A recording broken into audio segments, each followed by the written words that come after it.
For years they told seniors to avoid fatty foods. But there's a truth almost no one dares to say. After 60, avoiding this one food silently accelerates muscle loss and clot risk. What you were taught as healthy may be doing the opposite. In my decades in medicine, I've seen thousands of older adults lose their strength, their balance, their independence, not because of a sudden illness, but because of two silent processes that were eating away at them while they felt mostly fine. Muscle loss and blood clot risk. They don't arrive overnight, they don't announce themselves with pain. They creep in quietly year after year, until one day you struggle to stand up from a chair, or your legs feel heavy and swollen, or a minor fall turns into a life-altering event. And here's the terrifying truth nobody talks about.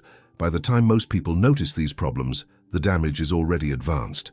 Now I want to start with the wisdom of a man who understood aging better than almost anyone I've studied or learned from. Dr. Shigeaki Hinohara. Hinohara believed something that completely contradicts modern health advice. He said that after 60, the body does not survive on excess. It survives on efficiency. Not more pills, not more calories, not more aggressive treatments, but small, precise daily habits that send the right biological signals. He used to say that aging is not the body breaking, but the body becoming extremely selective. It responds less, it listens more carefully, and it only reacts when the signal is clear. Think of the aging body like an older train system. When it's new, it can tolerate poor fuel and minor track damage, but as it ages, everything has to work together. If the fuel quality drops, the engine struggles. If the tracks clog or stiffen, the whole system slows, overheats, and eventually breaks down. Muscle is the engine. Blood flow is the track system, and after 60, both are under quiet attack. Here's where modern medicine often misses the point. We focus on isolated problems, one specialist for muscles, another for the heart, another for circulation, but the body doesn't work in compartments. That's why I want to briefly bring in a modern voice who frames this correctly, Dr. Peter Attia. Attia is very clear about this. Muscle is survival tissue. It's not cosmetic. It's not about looking fit. Muscle determines whether you can catch yourself when you trip, carry groceries, climb stairs, or recover from illness. And blood flow? That's the delivery system. Oxygen, nutrients, hormones, immune cells. Without good circulation, even strong muscles starve. Protect one without the other and independence still erodes. Now here's the part that surprises almost everyone.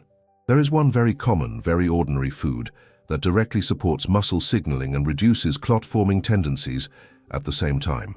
Not a drug, not a supplement you need a prescription for, not something exotic or expensive. Yet most people over 60 either avoid it, eat it incorrectly, or use it so inconsistently that it never has a chance to work. And that's exactly what we're going to clear up today.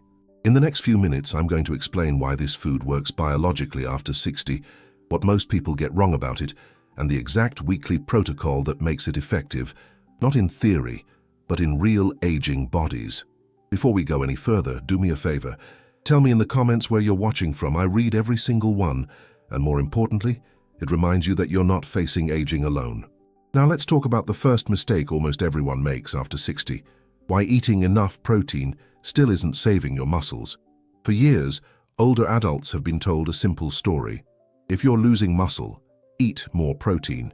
Eggs in the morning, chicken at night, protein shakes in between.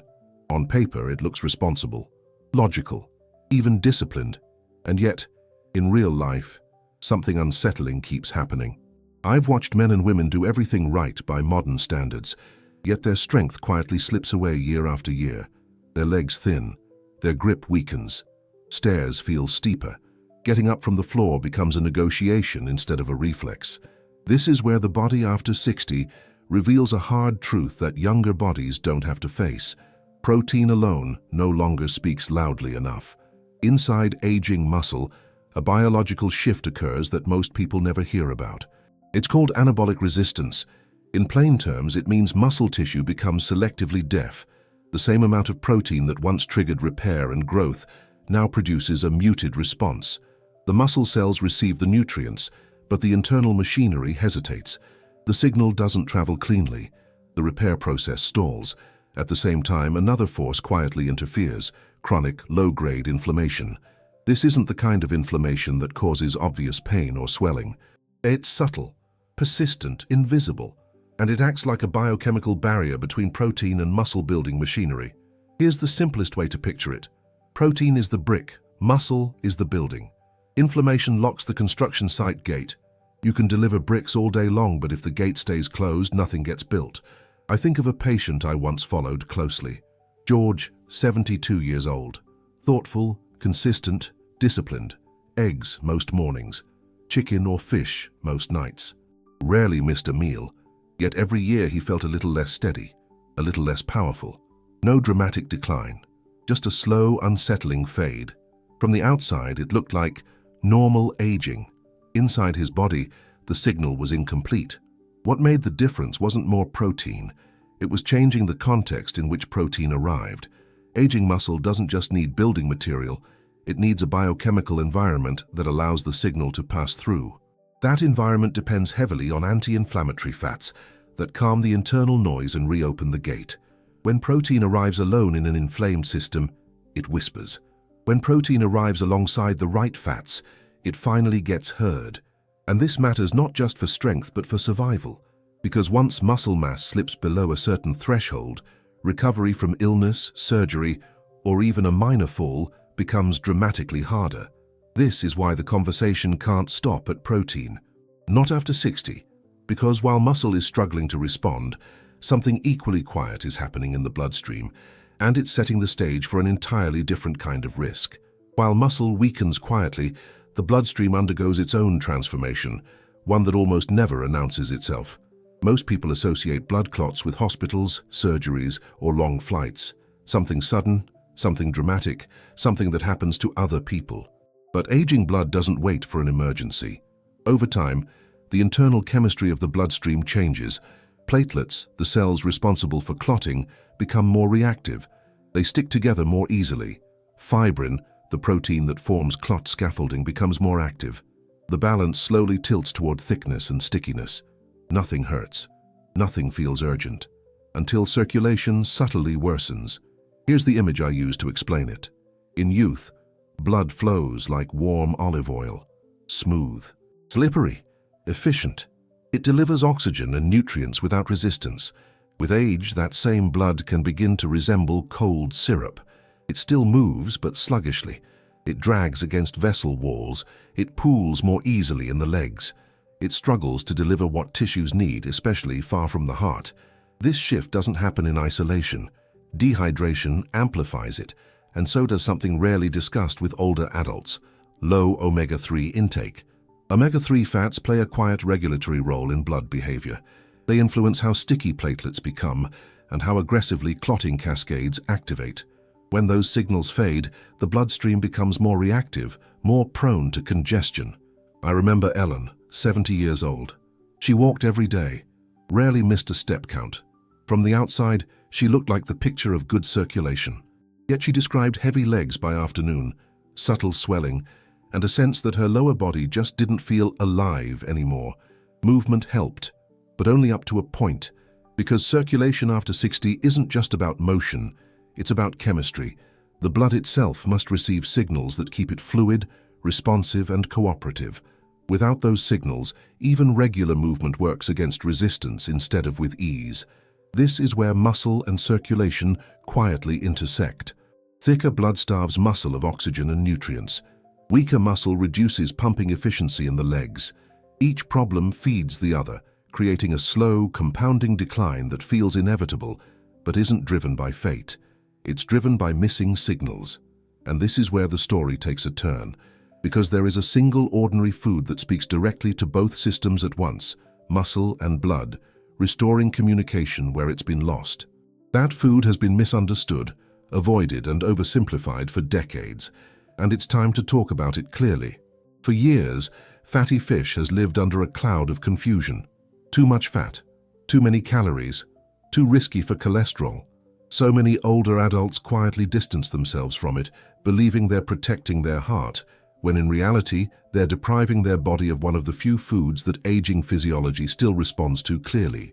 This matters because after 60, the body doesn't react to food the way it once did. Many nutrients whisper, Some barely register at all, but fatty fish speaks fluently to aging tissue. Here's why. Inside fatty fish are omega-3 fatty acids, specifically EPA and DHA. These are not just healthy fats. They are signaling molecules. They enter cell membranes and directly influence how cells communicate, respond, and repair. In muscle tissue, omega-3s reduce background inflammation that interferes with growth signals. More importantly, they enhance sensitivity to mTOR, the key pathway that tells muscle cells it's safe to rebuild and strengthen. Think of mTOR like a master switch. In youth, it flips easily. With age, it stiffens. Omega-3s help loosen that switch so muscle can respond again. At the same time, those same omega-3s are working inside the bloodstream. They reduce excessive platelet aggregation. They calm overactive clotting cascades. They subtly thin the blood, not in a dangerous way but in a regulatory way that restores balance. This is why fatty fish is so unique. It doesn't force the body, it reminds the body. I often describe it like this. Fatty fish oils the machinery and clears debris from the pipes at the same time. Muscle contracts more smoothly. Blood flows with less resistance. Tissues receive what they need without strain. That dual action is rare, especially in aging biology. I think of Sam, 68 years old, not chasing fitness goals, not trying to reverse time. He simply replaced a couple of familiar meals each week with fish. Nothing dramatic, no overhaul. Over time, he noticed something subtle but meaningful. His strength felt steadier instead of unpredictable. His hands stayed warmer. His legs didn't feel as heavy by evening. Not a miracle, a correction. The type of fish matters though, not because of trends or labels, but because of concentration. Wild salmon, sardines, mackerel. These are naturally dense in EPA and DHA. They deliver the signal without excess volume. And when prepared simply, they work with the body instead of overwhelming it. Highly processed, breaded, or deep-fried versions dilute the signal. The noise outweighs the message. What makes fatty fish so powerful after 60 is not that it's exotic or new. It's that it aligns with what the aging body still recognizes as meaningful input. And when that input arrives consistently, something remarkable happens. Muscle begins to respond again. Blood begins to flow more freely. The system regains coordination instead of fighting itself. But consistency is the key, because signals that arrive sporadically fade quickly. Which brings us to the part almost everyone misunderstands. Not the food itself, but the amount and rhythm that aging biology actually responds to. This is where clarity matters most, because the difference between fatty fish helping temporarily and fatty fish reshaping aging biology comes down to one quiet factor: rhythm. Aging systems don't respond well to extremes. A large dose once in a while creates a brief spike, then disappears. The signal fades before the body can adapt. What aging tissue responds to is repetition, steady, predictable input that reinforces the same message again and again. Omega-3s work the same way.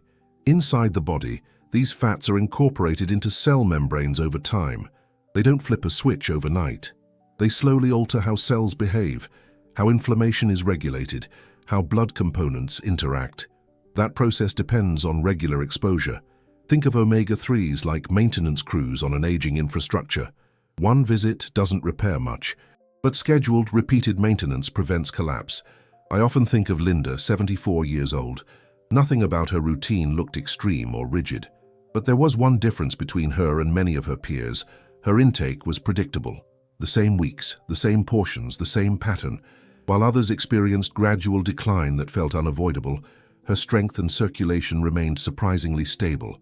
Not frozen in time, just protected from the steady erosion so many accept as normal. What aging biology responds to is not volume, but consistency. For most older bodies, the signal becomes meaningful when fatty fish appears 2 to 3 times per week.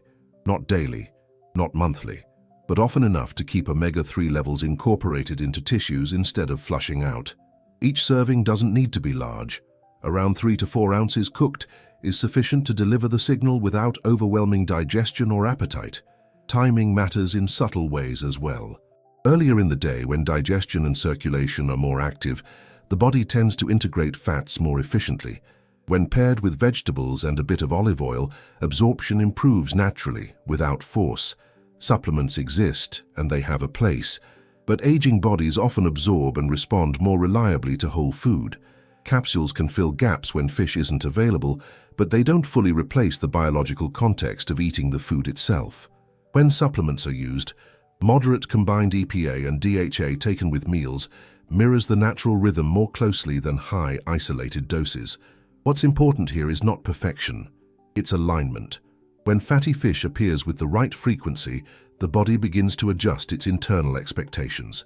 Inflammation softens, muscle signaling strengthens, blood chemistry shifts toward fluidity instead of resistance. Nothing dramatic happens in a single week. But over months, something deeply meaningful occurs. The decline people expect doesn't arrive on schedule. And that brings us to the final piece of this conversation. Why this approach isn't about fighting age, but about working with what the body still does remarkably well. When I think about aging with strength and dignity, I return to the philosophy of Dr. Shigeaki Hinohara. He never believed the body fails because time passes. He believed it fails when signals become unclear. After 60, the body does not need to be pushed. It needs to be supported with precision. Less noise, more meaning. Muscle loss and clot risk are often treated as unavoidable consequences of getting older. Something to monitor, something to manage once it becomes a problem. But biologically, neither is sudden, and neither is random. Both respond to signals that either protect or erode independence long before symptoms appear. The aging body is not broken, it is selective. When muscle receives the right message, it still responds. When blood chemistry is supported correctly, circulation remains adaptable. What disappears with age is tolerance for confusion. Mixed signals are ignored, clear signals are respected. That's why one simple dietary anchor can matter so much. Not because it is dramatic, but because it speaks a language aging biology still understands. It reduces internal friction. It allows systems to cooperate instead of competing. Over time, that cooperation determines whether strength fades quickly or holds steady. This perspective aligns closely with how Dr. Peter Attia frames longevity. Muscle is not optional, circulation is not secondary. Together, they decide whether later years are marked by capability or dependence. This isn't about extending life at any cost. It's about preserving the ability to stand up, walk confidently, and recover when challenges arise. It's about remaining physically present in your own life. Small weekly habits don't feel powerful in the moment, but they shape biology quietly over time. And when chosen well, they protect something far more valuable than numbers on a chart. They protect freedom.